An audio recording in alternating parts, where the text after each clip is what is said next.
જગત દેદાળો મેળા મારતી મેલડી કરો છો તમારી મેલડી ચોજી બાપ દેદાડો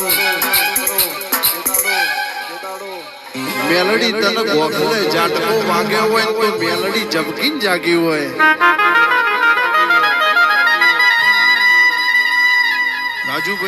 રાજુભાઈ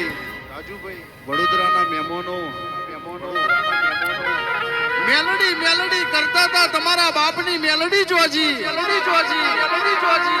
આવું જગતે અમને મેણું માર્યું હોય અને તે દાડો ગોખલે દીધું જબકીને જાગી હોય ને અમને તે સરકારી પટ્ટા પહેરાયા હોય ગાજો વાજો તો બધો તારા મેલડીના પડતા પે માં જે દાડો અમે પાઇપલાઇન ગોડીને જે દાડો અમે પેટ ભરતા હતા